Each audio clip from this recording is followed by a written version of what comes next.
So, what's happening, YouTube? You're in the building with the Life Game of Avengers, and we have the ladies of Life Game up here.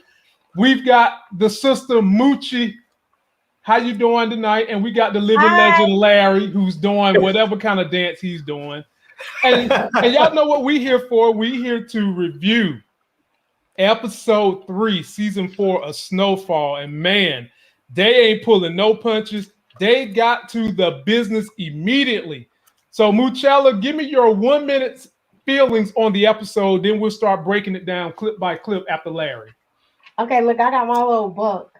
Oh, Moochie's becoming got notes. Yeah, I got notes to see. I'm prepared this time. I was prepared last time, but my notes is over in the corner.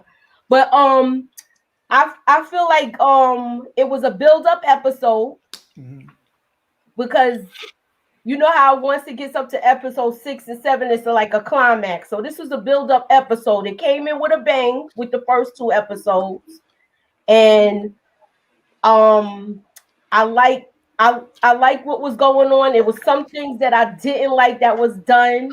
Okay. And wait till we get to that point. But for now, like that's my synopsis so far of it. Like it was a build-up episode. It was pretty good. Okay, and you know we'll break it down before we're done with this live stream. Brother Larry, 1 minute. Overall feelings on episode 3. Yeah, man, I really like this episode because it really showed Franklin and his mom in some ways both moving past where they were before. You know, it showed Franklin saying, okay, I'm going to move into this new sort of ruthless, cutthroat sense of a businessman, not just with drug dealers, but with anybody. Like he was going to take those people's bookstore that he loved those people. He loved that bookstore, but he was like, they got to go. They're in the way. And then we got to see his mom. We got to see how cold and calculating she has been. Like it seemed like in that one moment, now you'll probably talk about it later, but in one moment during the show, we can see how she basically just decided, I'm shucking off all the ideas of my son is just this good, innocent guy who used to do this and that. And she's just down with the program now. We just get to see her be completely down with the program and put Franklin up and just say, look, do what you have to do. So I feel you. A good one. For me, they accelerated the speed, but Muchella had to bring me back to earth because I thought they might drag out the whole killing of the fake ass Hispanic Brad Pitt, the police officer in Mexico. I thought they might drag that out 2 or 3 episodes, but they didn't. So did I. They went on ahead, took his ass out, and Muchella said they took him out because he's holding up their product. They don't have time to be messing around waiting for him, you know, chasing him up and down the highways and byways for 5 episodes. He's holding up their money. So they took his ass out quick, and I was like, wow. That you got him that fast? If Gustavo didn't do that thing throwing that guy off the balcony, they would have had help with the Mexican government people. That's true, because they did meet with that lady. They had that meeting. So, ladies and gentlemen, as we always do, to get the mood right, we show a replay clip of what happened in the last episode, some of our favorite moments. Take a look at this, and then we'll go piece by piece through this review. No,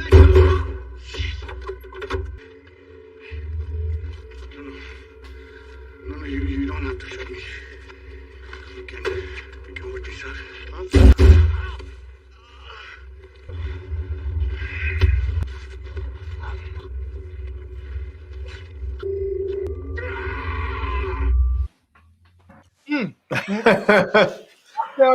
You was hyped. It was good to me to see him get that get back on fake ass Brad Pitt going Hispanic that quickly, because I did not like what he did. You killed that family, then you're gonna say, I want my 100 G's. He deserved everything he got. But the question I have for both of you guys, is he dead? He didn't shoot him in the head. He choked him. He choked him out after he died. So he's officially dead. So that's what he did. He choked him out. Yeah, Yeah, Okay. he suffocated him. He choked him out. he choked him out. Okay. All right. Well, we'll get back to that section in a second. So let's just He start wanted to from look in his eyes when he was killing him. Hey, Yeah, I don't blame that him. is some cold. That is some Yeah, cold stuff right there. He wanted to see that dude's lights go out. he Yeah. did, man. He turned them high beams the hell out. You know what I'm saying? So let's start from the very beginning. I'll give it to you first, Larry. When we saw this opening scene with Franklin talking to his paid cop, Franklin was basically putting the cop in his place, saying, "Look, bro, your ass worked for me. Don't be stepping up on my family no more." What was going through your mind, brother Larry? What did you think was going to happen? Did you think the cop was going to fall in line, or do you think there was going to be pushback? No, I knew there was going to be pushback. I didn't know in what way there was going to be pushback. But the fact that he went after his moms like that, when he first went after his moms, my initial thought was, oh, Franklin's going to have him killed. But what he did was so much better because Franklin had been talking to Leon about doing things in a different way and not just being these street thugs, but doing things in a different way. And what Franklin did in that moment was doing something in a different way. Because Franklin was like, I could have killed him. I could have sent somebody over there to take him out or went to his house and burned his house down with his kids inside. But instead, he gutted that dude. He gutted him. He had that dude taken off the streets and put in an evidence locker somewhere. I mean, he gutted that dude. And so that dude, not only does he have to know and live with the fact that he's off the streets, but he has to understand that it was Franklin who did it to him. And in some respects, it was himself who did it to him because all he had to do was continue to play by the rules. But he was upset. He was mad. He's like, oh, here's this young black dude, and I'm a cop, and I'm white, and I should be able to tell him what to do. And instead, he finds himself now completely sidelined. And, there's a couple of things. One, don't take the money and then still try and be righteous. And two, don't touch anybody's mama, ever, period. Yeah. Don't do it. What did I tell y'all last week? If that boy, if something happened to that boy mother, he gonna lose his mind. Mm-hmm. So Muchello, he didn't lose his mind. He got right in his mind. If that was Leon would have killed that cop. But Franklin decided to do it. Franklin just said, I'm going to go, like some people, you would call it gangster. Franklin was like, I'm going to take this dude out the way white people do. I'm gonna make sure that this dude is so far off the board that he can't touch anybody, and it will never come back to me. Muchello, what did you think in this opening scene when Franklin put the cop in his place? And boy, they really cast a great guy who looks like he's a bigot. He looks like he's a white supremacist. He looks like he's one of them people that was hanging off the side of the Capitol looking like a white monkey.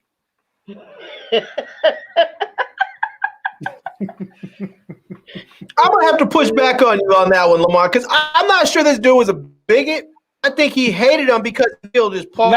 Larry, I said looked like. I didn't say he was. I said hey, looked like.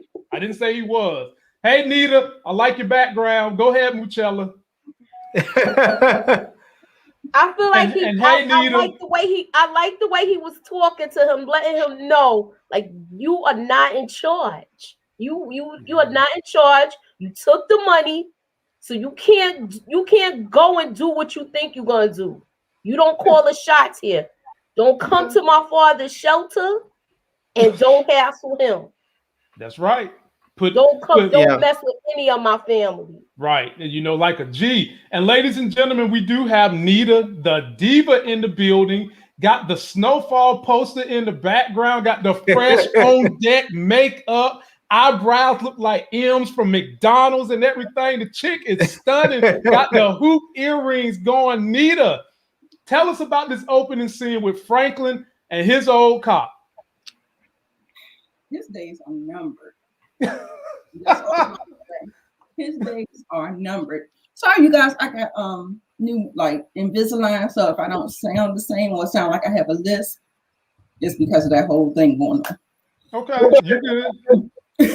Yeah, I'm just saying his days are numbered, and that particular what actually played out in the rest of the episode, he definitely his days are numbered. So.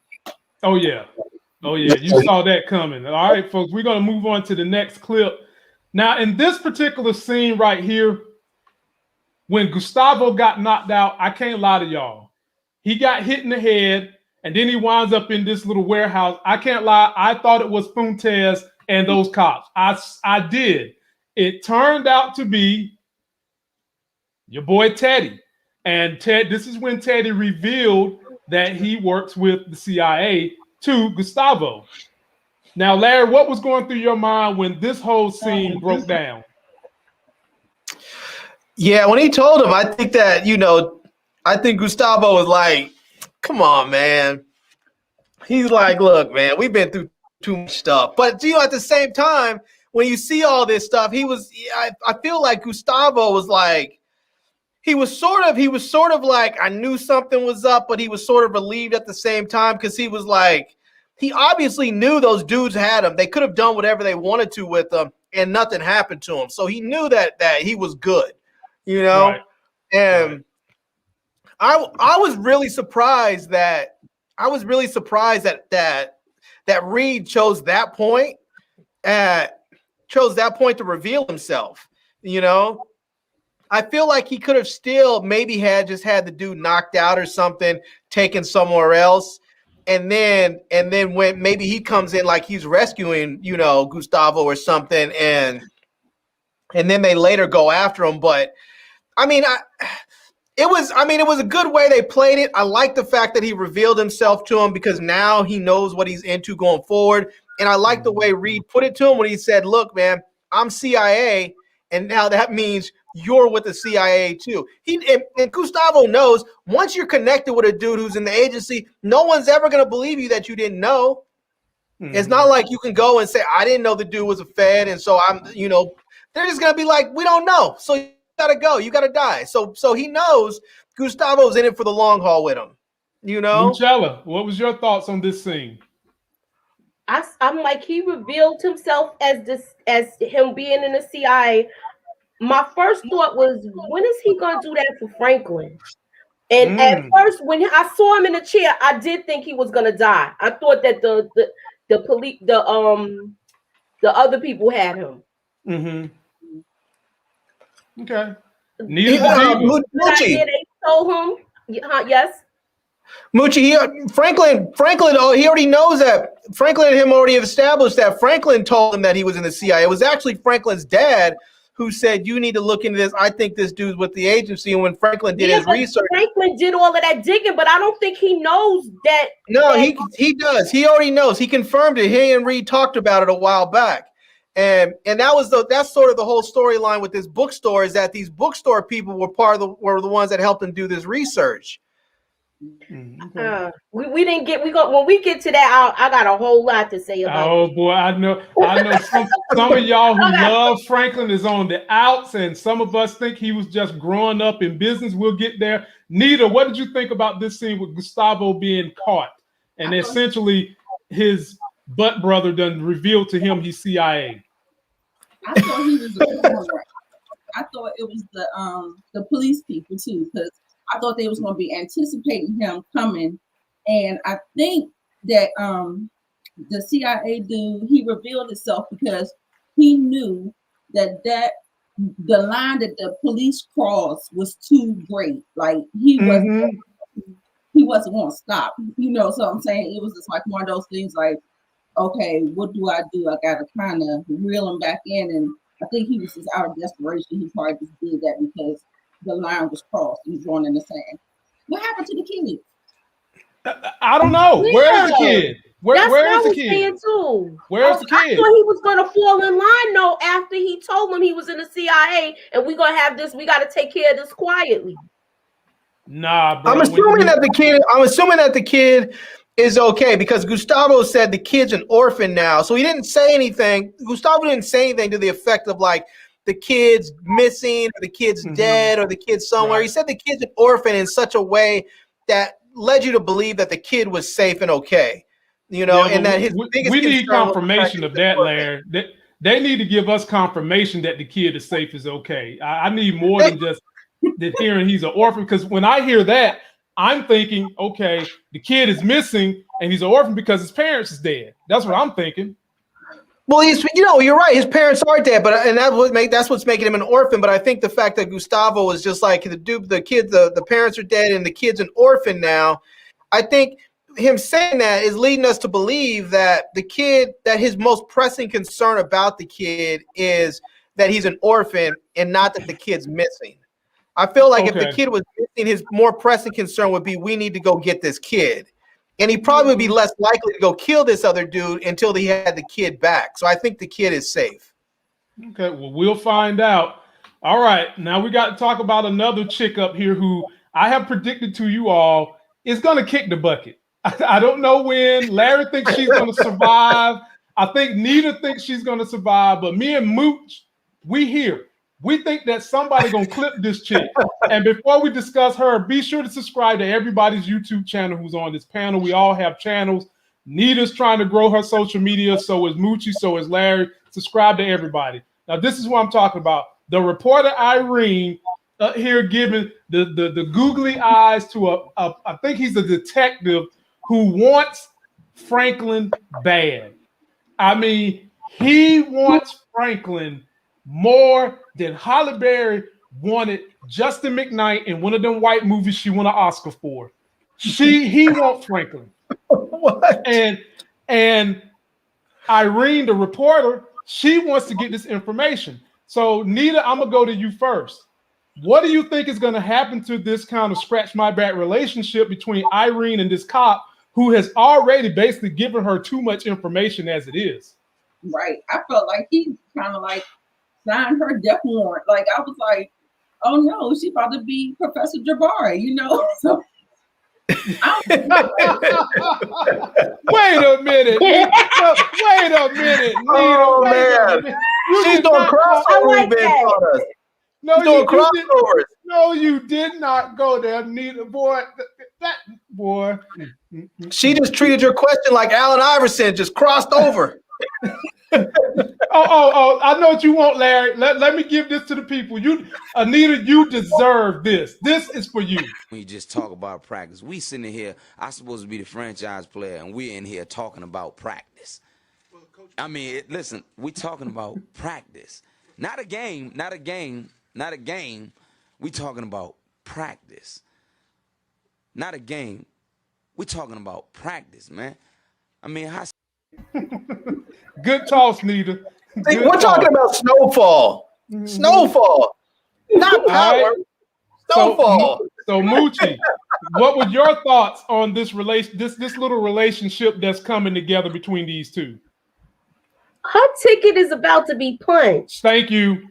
Listen, her ex-husband, he already gave her the warning. Mm-hmm. And I know he really want Franklin, but once he started digging, he like, you know what? Let me leave this alone. Mm-hmm. Yep. I would protect you. I'm like, exactly. You don't want to touch it. I don't want to touch you. Larry, what you got for these two? I don't think she's going out. I think she might be in this for the long haul, because the thing is, I know they're basing this off a true story, but even though it's not historically accurate all the way. But the thing that actually broke out, that sort of broke the this whole thing with the drug dealing and the CIA and all that involvement, was a reporter. It was a story. It wasn't from somebody from LA. It was actually a guy from San Jose. But I think they may keep her in her for the long haul. And when they get ready to end this series, I think it might be because this reporter breaks the story wide open. So I think she might be in it for the long haul. Okay. I can respect that. Now we're going to go to one of these scenes that's causing Moochie a whole lot of trouble. I'm going to give it to Moochie first. I'm going to give Mooch. Okay, this is the first scene. I was all for it in the beginning. Okay. I was like, oh, he's going to help these people. They're going to lose their store. He's going to help them. Okay. I know he's going to help them because he got, he knows them from before. He knows them from back in the day through his parents. True. So I'm like, you come in there, she feeding you and you looking through, doing your research and all of that. I'm like, okay, he's gonna help these people. When we see in this scene, I was all for it. I was happy. Okay. All right. We'll cap it there. Nita, what was you thinking when he came in here and these people was telling him we about to lose our store? I thought it was just an opportunity. So I forget. Is that the property that his mother wants? That's the property that the city is trying to get, and they're basically trying to use almost gentrification rules to undercut them the value and push them out. And Right. so, they was telling the story to Franklin. They filed a lot of violations. They said that the building got a lot of violations. Yeah, but telling you, as someone who owned commercial property, they can pull that bull job anytime they want to. I mean, for real. They could have wrote a new rule last week, and you done got your building up to code, and then they'll come fuck with you and say it's out of violation. I mean, yeah. So, but go ahead, Nita. Oh yeah, no, that's all I was saying. I was I thought that he was trying to help them out in the long run, but then him turning around and kicking them out. I was okay with what he was doing at first, not knowing that he was going to actually move into that direction. But then when I mother say, speed it up or get it done or something like that, and so I knew they was playing a political hand as well, trying to, And what you call it, polytricks? that's her favorite saying for politics, polytricks.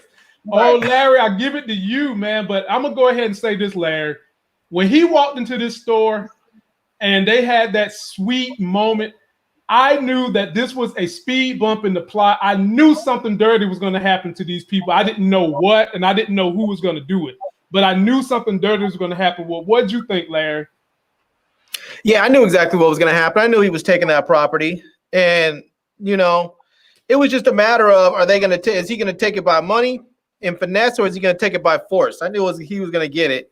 And to be honest with you, I really liked this scene. It showed not just this scene, but this storyline in this episode. It really showed that he was just becoming not just a drug dealer. He was a cold, calculated businessman who was trying to do things in the right way. I mean, because if you're going to take someone's property, that's how you do it in some respects, because there's no coming back later with them going to court and trying to say, oh, he tricked me out of my property. He did this. No, because then they'll come back and they're going to say, did he not pay double market value? Well, yes, he did. Did he offer you a place to relocate your business free of charge? Well, yes, he did. So he didn't trick you. Well, now that you put it like that, I get the fact that this place has an emotional tie for the owners. They've been there for years. They serve this community, and I get that they are upset that they feel like they were manipulated out of their property, which they were. However, strictly from, and I hope one of those people, we probably will never see them again on screen, but I hope they're, just in the fake universe that's out there. I hope that these people actually, one of them decided, let's take his deal.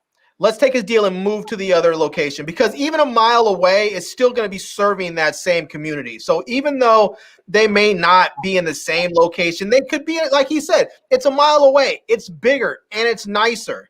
And so, they move out there, maybe gives them more room for more inventory, gives people an opportunity to have more people in the store at once. It just makes it so they can serve the community maybe in a bigger, better way. And on top of that, they got paid twice the property value. So, moving into this new spot, they're just ahead of the game financially on every level. And I hope one of them comes to their senses and tells the other, hey, this is an opportunity that's screwed up, but we can't pass it up. Like the way we got into this opportunity maybe really jacked up, but moving forward, it's good not to take advantage. All right. Moving on to the next one. Now, this next scene that they showed us, it started making me look at the uncle, Jerome, kind of with the googly eyes. And this is what we're talking about. When Man Boy said at the end of this exchange of their weapons, when Franklin wasn't around, us three had a good thing. Now keep this in mind about the uncle before I give it to you guys, the panel. In the beginning, the uncle didn't want to have anything to do with the Snowfall. He didn't want to have nothing to do with it. He wanted to stick to his weed game. He fought it. Okay, Franklin goes away for a little while. Man-child eases on in there. Y'all know how sometimes that grass look greener with another woman, and you let that other woman ease on in there till you realize, damn, this woman got the cooties. I don't want to know. I thought the grass was green, but it's really brown. Do y'all see any chance of Jerome jumping ship and dealing with Man Boy? And Moochie, you get it first. I don't think so. He looked at him like nah. But now that I think about what you're saying, it looks like Franklin's gonna step away from this anyway, like that. Where he might be the number one guy after this, if he stays with the business and the real estate. Okay.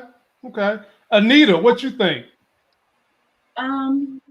I think just like Louis thought that he was gonna try to weasel his way and try to like plant ideas. You always have to, hit your enemy at the knees, take them out completely, because he is going to start a little rift in the organization by keep putting bugs in their ears, saying little things, to cause confusion on the inside.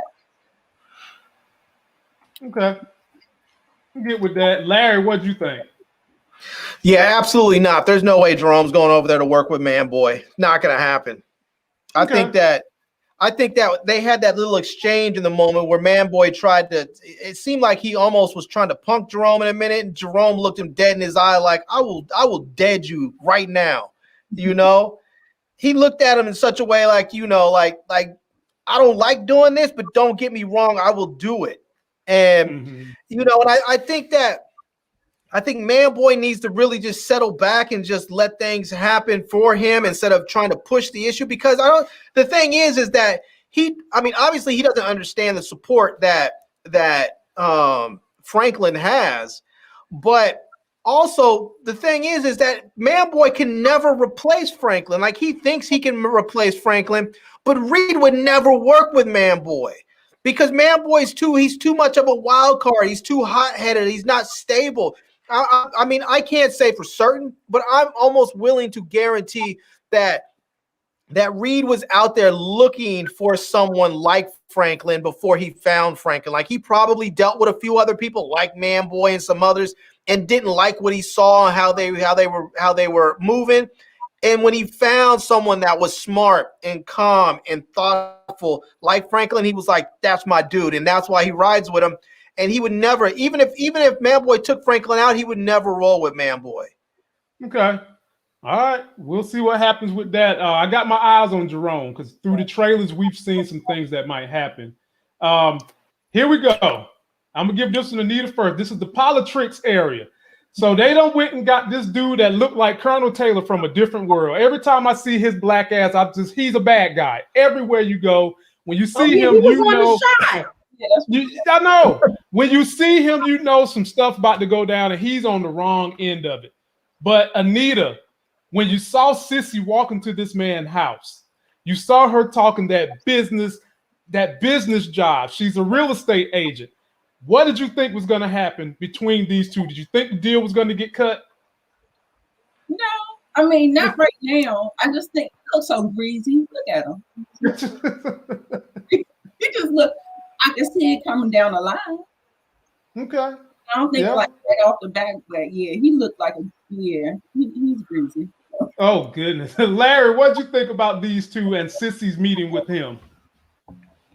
Yeah, I knew the deal was getting done. I mean, the deal, for all intents and purposes, the deal was done in that meeting, because basically she's sort of like, she on the business side with Franklin stuff, she's the second in command, and Franklin obviously is the head. This guy is the head of his organization. He's not gonna finalize a deal with the second. He's only gonna finalize with the head person. So once she went in there and talked to him, he told her exactly what he wanted and what he needed. They made the deal right there. All that needed to happen was what did happen, was for Franklin to go in there and just hand over the paperwork and get everything done. And that was it. So she made the deal. Franklin just sealed it up. And you know, I think the dude's gonna potentially be a really good ally. I mean, he's no doubt he's slimy, he's slippery, no doubt about it. But that's what politicians, and not a politician, but that's what real estate developers and these people who are all politically connected, they have to be a bit slippery because they're dealing with politicians. You have to be a little bit slippery when you're dealing with those folks. And I mean, but we can see that the dude had no qualms about calling in favors when he needed. He knows who Franklin was and what he does, and he had no qualms about getting that police officer off of Franklin's back. That didn't come from Franklin. That came from that dude. That came from him, yo. Yep. So Moochie, Larry, time's up. Time up, Larry. Moochie, what'd you think? I knew the deal was gonna get done. The part I'm worried about is he's gonna get greedy and try to take money from Franklin. Oh, I see that coming too. That's where it might get ugly. I see that coming too. Because at this point, he did take care of the cop for him. So that was a plus. So somebody like that, he gonna need, and he might have to take the L and lose some money. But did any of y'all get a feel that he might like Franklin enough to try to mentor him? Did y'all see that handshake they did when he alluded to Franklin? You know, if this was a business, Franklin said, if I was doing a business deal, the guy tells him get 10%. Then they had like a little buddy moment. They both looked like their eyes was melting into each other. Do y'all think that some kind of mentorship could come from this, or is it going to be just strictly business? I think it might be a mentor moment. I think he might mentor him. Okay. Yeah, I think the dude's going to be probably is maybe a mentor in some levels. I think he likes Franklin because let's just do the math on this dude. This dude right there is probably 60-something years old, maybe a little bit older, but let's just say he's 60-something years old. This is set in the 80s, which means that let's just say 30 years prior. Let's say he was 30 years prior when he started to go, whenever he got his thing going. That would put things in the 50s, in the 1950s. Now you tell me what black man in the 1950s was rolling like that. That was, unless you were a doctor or a lawyer or something like that, there just weren't a lot of black folks out there that were rolling like that unless they were crooked, because that was what was available to you. And so I could see where dude was probably looking at Franklin like, yeah, you remind me of me when I was young. Got into whatever hustle you can get into to make your money, and now you're trying to go legit. And so I think he's looking at Franklin like, yeah, I can work with this dude. I can work with him. Okay. Well, here's another scene that was it probably fit two different narratives. It was chaotic, it was sad, but it was also a turning point for this particular individual's life. We seen some people get their asses clipped. We seen some people get their asses kicked in the bucket. And we also saw a tooth whose ass kicked the bucket. And I am talking about this young lady right here. That tooth kicked the damn bucket. But I do think this was a turning point for her, because when she pulled that tooth out and those other crackheads was laughing at her, she went to the mirror and was looking at herself like, what the hell have I become? Muchella, you get it first. What was your thoughts when you saw this scene? This was like that long stare in the mirror, like, what have I done to myself? What have I done to myself? What have I become? Because she was so much into the chase of getting high, she wasn't paying attention to none of that. Nope, sure wasn't. Nita the Diva, what were your thoughts? I think she is going to turn her life around. I think that might have been one of her rock bottom moments. Then the moment that she had with Leon, it just seems like they're trying to turn her in a different direction. Yeah, that's what I see where it's going. Larry, what were you thinking? Yeah, I think she's probably going to turn her life around. I think that, and she's pulled her tooth out. She had that look in the mirror, but it was also when she looked over on the couch and saw those two people that were over there smoking crack, and the way they were responded to her in her moment of crisis when she had this tooth come out. She looked at them in such a way of like, geez, who am I with now? Who are these people that I'm around? You know? And so I think that I wouldn't be surprised if she actually ends up contacting Melanie somehow, and Melanie helps her get clean. Okay, I can see that. Good point, Larry. I could definitely see that. Good point. Real good point. All right, y'all. Now we get into a hump here. We're starting to get to some of the stuff that was causing a lot of controversy in this episode. I'm going to show y'all a series of pictures that describes a whole scene and want to figure out what you guys' thoughts were. So let's just start with this. So we're sitting down, we having dinner, and Franklin's explaining what his plan is for that library. And of course, the dad, who seems like he's a really, really good dude, is like, nah, you can't do this. And Sissy's actually with it. Okay. We then have bump, bump, bump, knock on the door. And who is it? Old Officer Monkey. That's what I'm going to call him. And he takes Sissy, the other officer pulls a gun on the daddy. Then they get back in the car together. Then the officers split up. And this officer takes Sissy to the grave, shoves her face in the grave of the black cop that died, and then let her go. And this is when they recover her by that not the grave site, but they recover her by the mortuary. And she basically tells Franklin, get that deal done. Larry, you get this one first. Thoughts when you was watching this whole scene play out? Yeah, when I first saw this, I was thinking to myself, I wasn't sure what he was going to do with his moms. At first I was thinking, okay, maybe he's just going to arrest her and they're going to try and go after the moms legally. But then when that other cop got out the car, I was like, oh, okay, he's about to get it in with her. And I thought maybe he was going to beat her up or something. But the way that it went, I'm glad he didn't beat her up, because I think if he would have really put hands on her like that, I think Franklin just would have called all out. He just would have taken all the gloves off and just been like, just put a contract out on this cop and just had the dude deaded up. But, the fact that he didn't, and I loved it, was, to me, the most important thing about this scene was how the mother responded, because when they picked her up and they asked, and the mother, I think it was her father asked, said, what did he say to you? And she said, nothing that I didn't already know. She was letting us all know. I know that Franklin killed our neighbor. I know that he killed that cop. And then when she went over there and told him, get this deal done, she was letting us know, I'm all in. I'm in this. I'm your partner completely. Go get this deal done and let's make stuff happen. She was at that point, she was pissed. It was no more, let's pretend like my son's a good guy. Let's just do this. If we're gonna do it, let's go and do it. Gotcha. All right, Mooch, you in the game. What was going through your brain when you saw this whole scene play out? I feel like he did rough her up a little bit when he slammed the car and her face at the what you call it. I was I was mad at that, and I did think he was gonna beat her up at first. I was like, if he beat her up, like I said, if he beat her up, that boy gonna lose his mind. And then when he showed up, when she called him, I was glad her and Jerome reconciled. Yeah. So good point. I was happy about that part. Okay. And so now they all on the same page now. Right.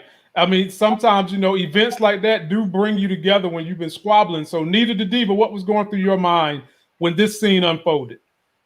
It was, I didn't know where we was going to go with this. I was like, oh my God, because, the Black community with the white cops and stuff, I didn't know where this was going. When he went to the grave site, I was like, oh, okay, he's going to his partners, okay, whatever. So I was mad that he roughed her up. I did think that something else worse was going to happen to her. And the fact that I just want whatever happens, I know Franklin is not going to let that go. But what I want Franklin to do is to keep his hands clean. I need him to start have people making moves for him. Let that money work for you and stop getting your hands dirty and getting in the middle of things. But other than that, yeah, I think they're all in, and I think we brought them a little bit closer, and we'll see where it goes because it looks like they're motivated now. Yeah. Somebody in the comment section, was it AJ Rich Young said Franklin's not as powerful as last season's. Said that cop would have been dead last season. He lost some loyal soldiers. I have to disagree. I think Franklin is more powerful now than what he was in past seasons. And I think that oftentimes people think of power as who's willing to kill someone right away. And that's not necessarily true power. It is, but sometimes the most powerful thing you can do is take that player off the board in such a way that it doesn't come back on you. Franklin is a businessman, and he doesn't want that pushback. If you kill a cop, the cops are like gang members. If you kill a cop, they're going to come back for you. They're going to come back for you tenfold. And so by simply getting him off the board, by getting him reassigned to an evidence locker where he's no longer on the streets, you don't have to worry about him. Yeah, you just don't. Town. And if the dude ever comes for you, then you can file. I mean, Franklin's already and his family have already filed a harassment case against the LAPD. If this cop just starts working this case off the, just as a side case off the grid, all they have to do is file another complaint, another lawsuit. This dude might be fired. His captain told him, if you even look at going over there, look at the streets. He was like, I don't know who you pissed off, but if you even say one little peep of pushback, you're gonna be gone. So, I mean, I think Franklin did that thing. I mean, if you're going to take a cop off the board, that's how to do it. This dude was basically just neutered. I mean, he is nothing. Now, I'm with AJ on this, Larry. We ain't seen the last of this cop. We ain't seen him. No, but he's not going to have any standing when we do. But when he comes back, he's not going to be able to come back with any real authority. We'll see. We'll see. He may get down and dirty. He might, but we'll see, because this is not the end of him. Because they want this to be the end, they would have killed him. That's how I look at it. Here you go. I'm gonna give this one to Nita first. This is the scene that has taken people against Franklin, and this is the one Moochie talking about. This is when he goes in there. He tells the people partially the truth, but he also lies to them to their face. Nita, you go first. Thoughts and feelings when he went in there and handled his business. It was messed up. But like I said, like Larry said earlier, he didn't put them in a bad position. He actually hooked them up like for real. And so, they just take a minute to think about it.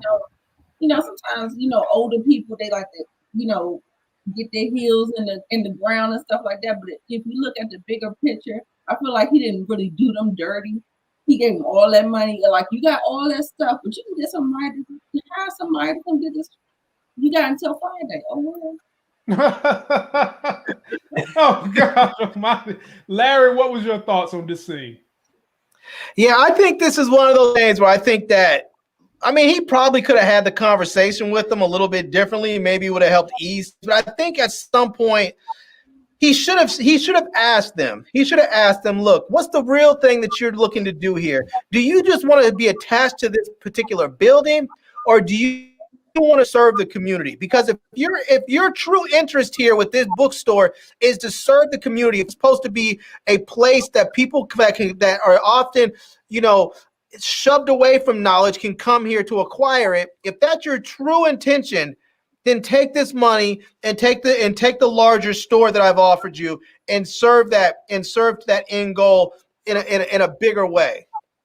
And if that's not your goal, if your goal is just simply to be honorary and be locked into this location, then take my money and be mad. Okay. And Moochie, I know how you feel, but please tell the people how you felt about this scene with Franklin. I was like, this is when he was like, trust me. I said, oh, it's something, this is not gonna go well.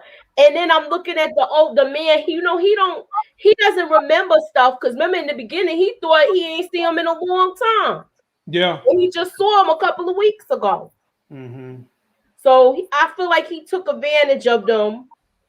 And I was really disappointed in him. Like I was like, what the? Why would you do that? But now that the way Larry explained it, if he would have explained, like, if you're here for the community, if he would have said something like that, then maybe they probably wouldn't have been that mad. Right, right. If he could have communicated what he was doing a little better, it probably would have helped out. Yes. Yeah, So because people are often concerned about legacy, and if you're concerned about legacy, you have to ask, what is that to you? What does that legacy mean? Is legacy the physical building, or is legacy what you're providing to the community? Because if it's the community, then you can do that somewhere else on a larger scale, what I'm offering you. But if it's just the building, then you're just gonna be mad, you know? Yeah, I feel you. Well, they'll just be mad, and we're moving on. They was gonna lose it anyway, though. That's what I'm saying. But like you said, he could have handled it better. Because you're right, they were going to lose, and they wasn't going to get the amount of money Franklin has put on the table, nor get a backup place that's bigger. So Yeah. you know, so there's been a lot of people pushing back on Franklin, and the only thing I push back on Franklin is he could have communicated the whole thing a little better. Now, here we go, ladies. Have you ladies ever drunk something of the alcoholic beverage, and then it just made your body start feeling warm in other places than your stomach?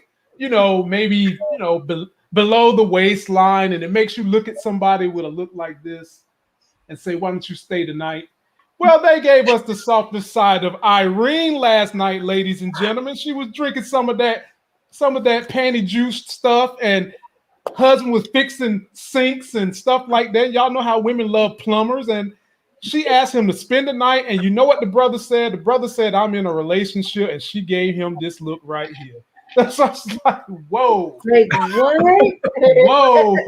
Larry, you go first on this one. Thoughts and feelings on this scene where we got to see a vulnerable part of Irene. Yeah, that was a little sad right there, because after he said, no, I got to go, you know, and said that he was seeing someone else, she really just she started to cry, and it was really sad in that moment, you know, it really showed how all alone she is. And and you know, it speaks to a lot of people who are very, very successful at what they do. Like, she's one of those very dedicated, hardcore journalists. And people who are, and this goes for any field, it doesn't matter what, if you're in business or a reporter or an athlete, people are often very, very lonely because they dedicate so much of who they are and what they are to that one particular goal that everybody else sort of gets sidelined. They get left behind, or they're just sort of second tier in their life.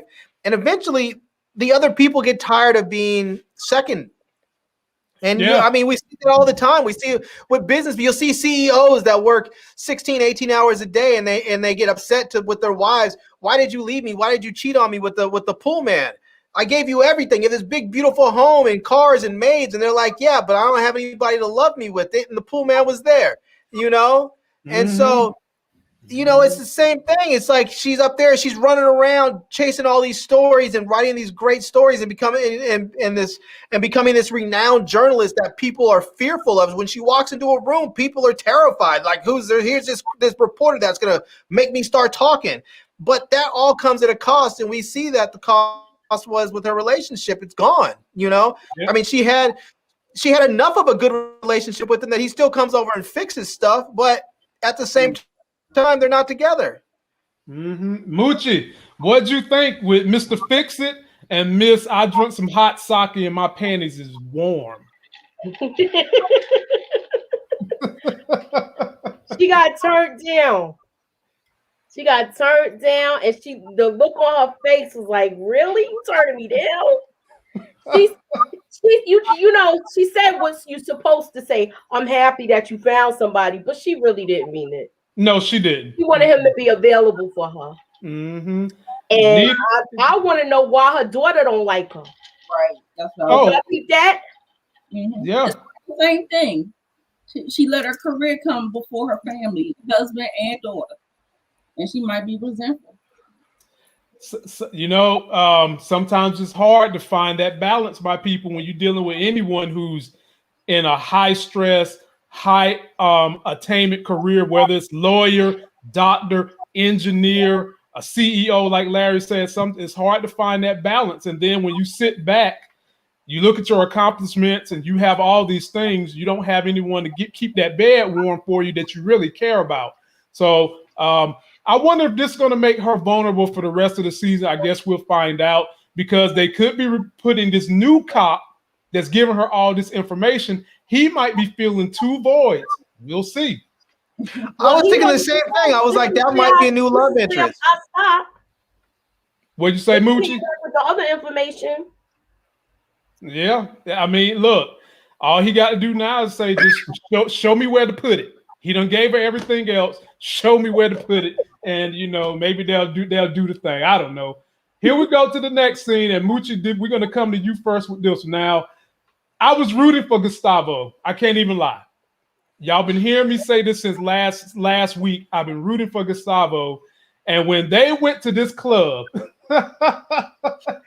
Gustavo goes up in the club, my people, grabs homeboy, throws his ass down while people is down there. They having, let me let y'all see my face. They having drinks, okay?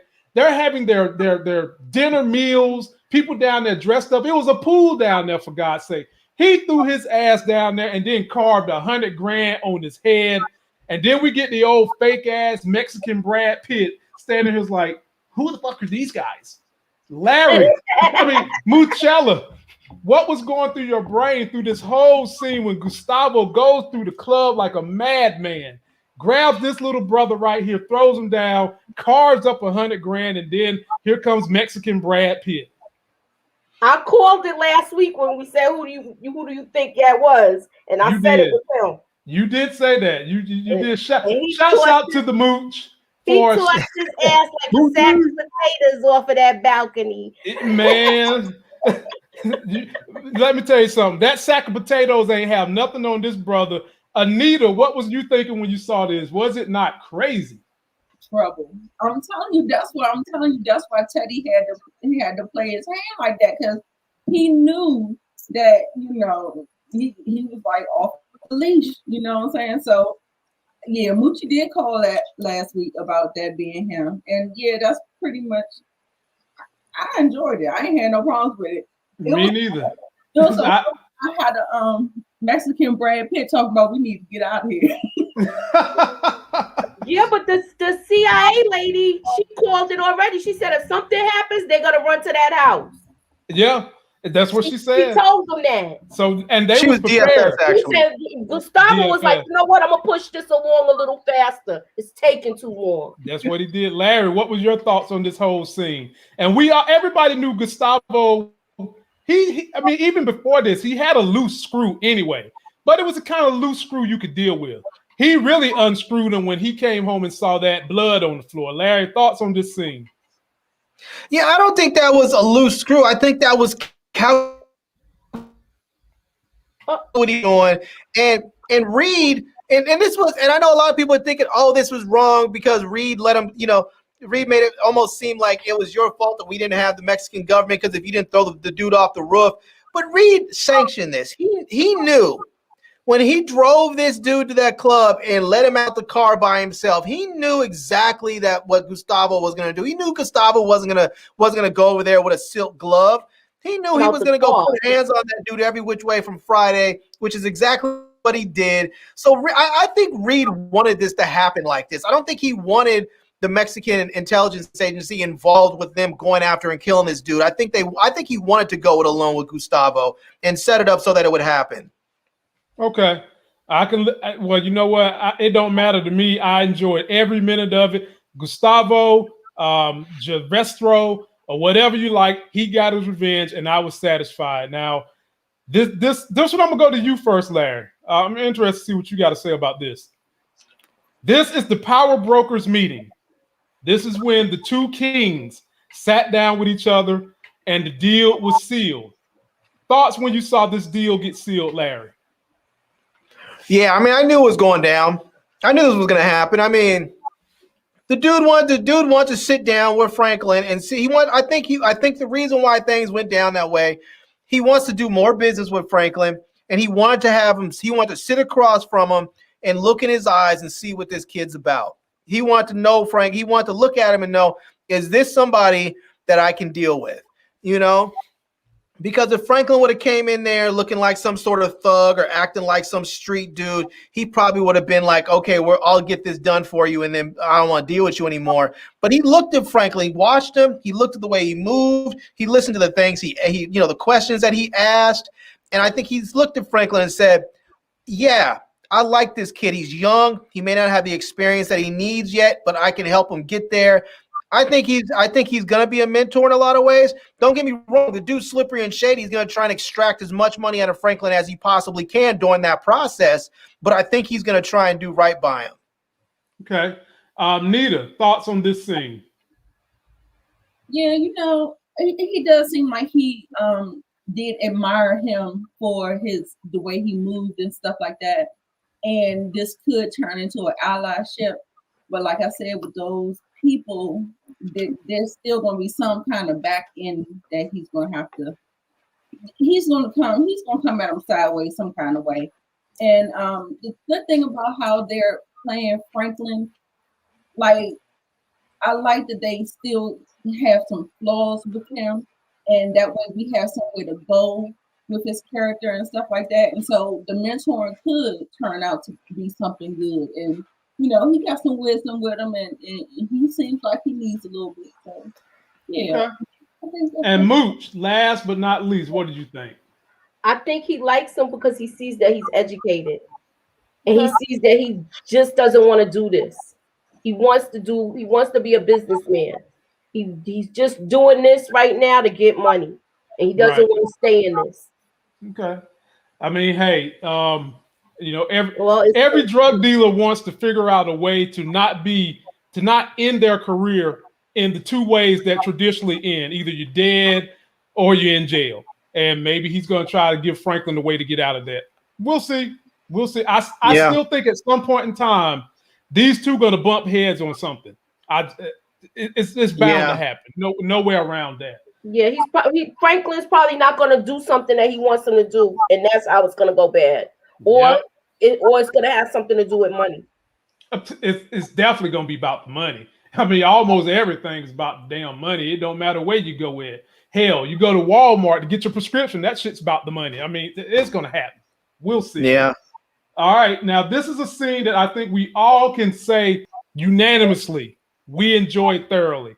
And I'm talking about when old cop monkey walks up into the station, talks to his boss, and his boss is like, bruh, take your ass downtown. You working evidence. Don't let me see you again. Nita the Diva, did you get any joy and excitement out of this scene? Yep. I was like, his face was cracked.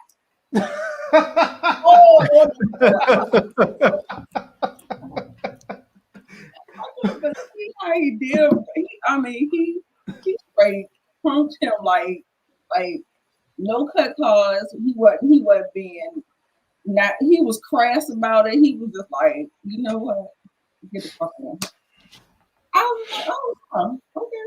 I loved it. Me too. Moochie, did you like this scene? Did you get some enjoyment from this scene? Yes, because he said, I don't know whose wife you slept with. I don't know who you pissed off. If there's any pushback, you're going down. I was like, yes, I was clapping my hands. Oh my God. He was like, I don't know whose wife you slept with. Oh. He had the Scooby-Doo look like, like yep. The white monkey. Larry, you get to clean it up. What did you think about this scene? Yeah, man, I love this because this scene, even though it was that white police captain and that white patrol officer, this scene was all about Franklin. It was all about what Franklin had just done, and that was fantastic. And it was like Franklin had rained down so much fear that this captain, it was like whoever spoke to the captain said, you're going to get this done. You're going to get it done today. And if you don't get it done, we will get rid of you too. And then get it done, get someone else who will get it done. Yep. So, because this dude came in, he was so cold about it. He was like, I don't know whose wife you slept with. I don't know who you pissed off. I don't know what you did. In fact, I don't care, but you are off the streets, effective immediately. Go downtown. You're now working evidence, and that was it. And he even said when dude started to say something, he was like, if you say even the littlest thing, the smallest pushback, you think about filing a lawsuit or going to the union, anything, and you are out of here. It was like this dude had received word directly from Mayor Bradley himself that said this dude's got to go. You know, Hey, so that really just showed how much Franklin was moving away from the streets. oh yeah, I mean he's gonna assume.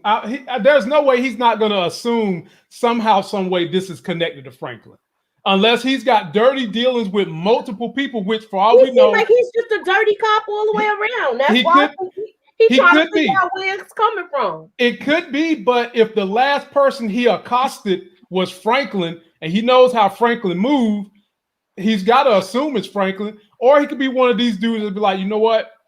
Because I don't know who really did it, I'm going to get everybody. But obviously, he ain't got that much pull, because if he can walk into this guy's office and this guy can punk him the way he did and have him looking like Scooby-Doo stole him, bro, you ain't got no power. You got to do what you got to do. So, but I can tell you right now, he ain't done messing with Franklin. You can believe that. Yeah, he got to take. But you know what's great is that. But you know what's great? Franklin, not only did he get this dude off the street, he saved himself money. He no longer has to pay that dude. That dude's off the payroll now. Larry, I'm telling you, no, he's not. No, I don't think so. Eventually, Franklin might have to kill this guy. He might have to kill him. He might. So you think he's still gonna be paying? Franklin's still gonna be paying him? Oh hell no! Franklin's not gonna pay him. No. Yeah, I don't think he's gonna have to. He's gonna want payment. I mean, Franklin ain't gonna pay him, but he's gonna want payment, and then he's gonna want some retribution. So you people just keep this in the back of your mind as this story navigates. We ain't seen the end of old Officer Monkey. We ain't done with him. Now I've got another scene for y'all. Nita got a question. I'm sorry, Nita. Go ahead. No, I was just saying, I was wondering, that was the same cop that he paid the 20 G's to handle Inglewood, right? Yep.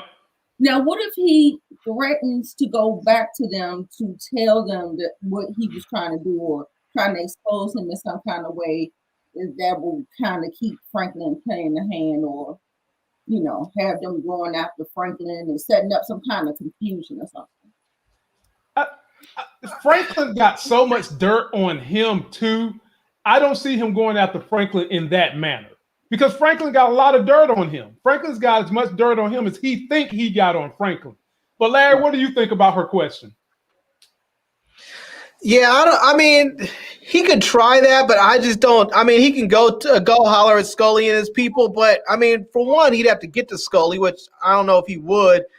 And two, I mean, Scully might believe him, but Scully's so crazy. I mean, yeah, he's crazy, and even if he tells him that, I mean, Scully might just kill that dude. Right? They were so scared. Those cops were so terrified. They were like, "I'm not going up in that place. You're trying to get us killed."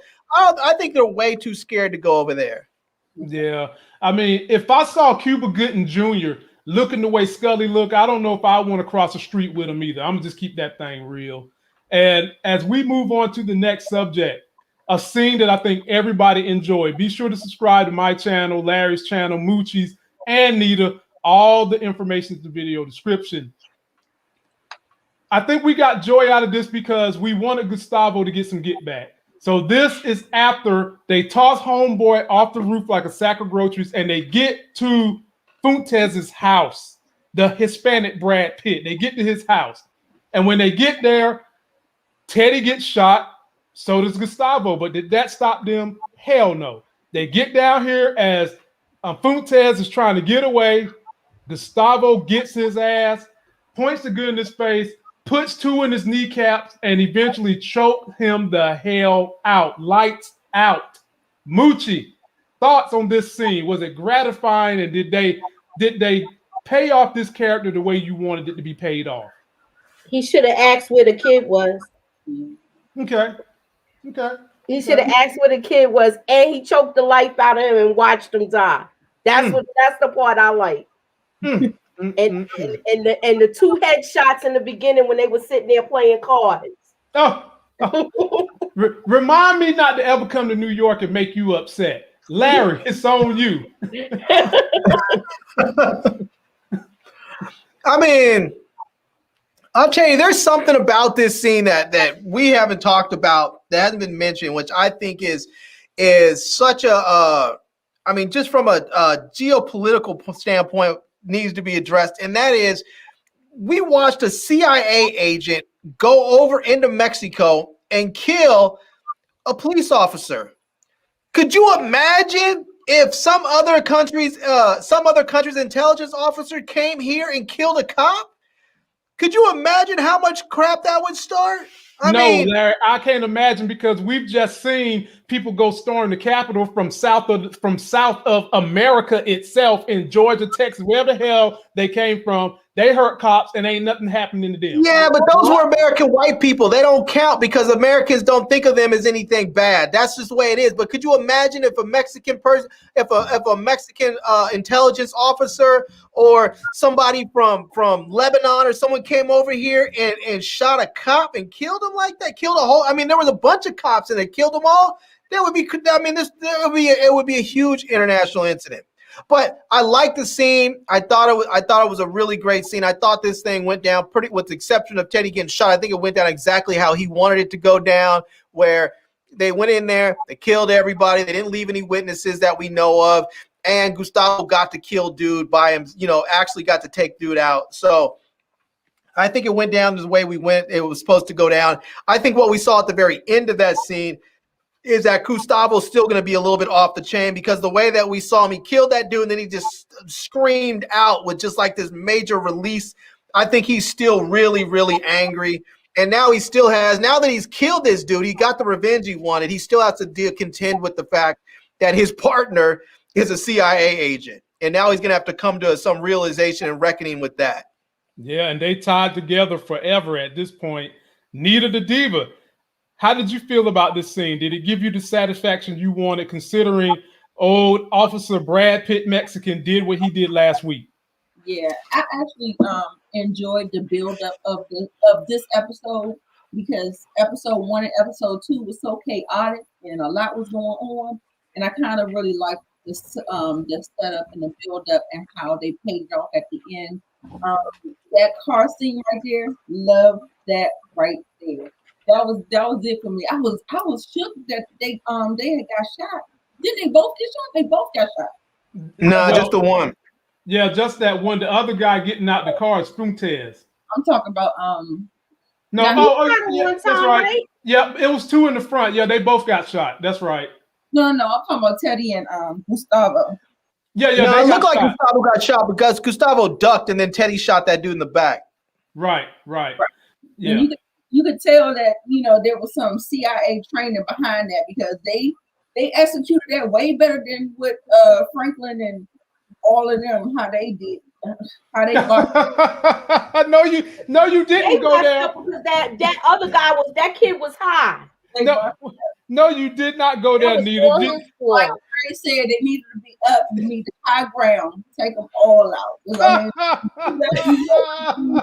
Don't be involved in that little stuff. You gotta be up there on the raft. Nita, you ought to be ashamed of yourself. I didn't understand. Why was all of them in the canister and you had rafters and stuff up there? Somebody could have been up there, and two of them out of that whole group was from Vietnam. How did they know to go up there and be in the rafters to shoot? Well, obviously on this show, if you're going to be a good shooter, you need to be Gustavo or in the CIA. It ain't happened with nobody in that crew. And that brings us, my family, to the very last scene. And I think we've already hit on this, that we see not only a budding professional relationship going on, but we also see a budding personal relationship going on. And that's with the reporter Irene and good old officer Mr. Feelgood. Larry, you get this story first. How do you feel about where they're taking these two in this story? Yeah, I can see a romantic relationship building out of this, because both of them are taking a real chance with their lives and talking about this very subject, not just because of the people that don't want to get touched, but because you're dealing with a large government conspiracy. And and then you have all the street level drugs and cartel level drug trade and all that. So I can see where these two, because of the danger and the fear and all that stuff, which it has a tendency to bring people and bond people together. I can see them having a romantic relationship. And now that she realizes her ex-husband is with someone else, she's going to allow herself probably to be more open where she wouldn't have before. Okay. Well said. I mean, you said that like you need to be assisting Dr. Phil on the couch, helping out relationships. Muchella, giving it to you. What do you think is going to happen between these two? Well, we know she loves the chocolate. Oh, wait. She like that chocolate. What kind of chocolate she like? Is it milk chocolate or is it dark chocolate? Dark chocolate, because the other one was dark too. I'm not messing with y'all. Oh, not getting me in trouble during Women's History Month. Hey, I'm just laughing at her joke. I'm supporting women. I got women on the show. So by saying that, Moochie, are you saying that not only is she going to get the information out of him, but she's going to get some of that white cream in the middle of his chocolate out of him too? She got a lot more information this time than last time. Yeah, she did. Because remember, he was trying to get information because he was like, we got to stop this kid. He's involved with this with a cop killer. That's true.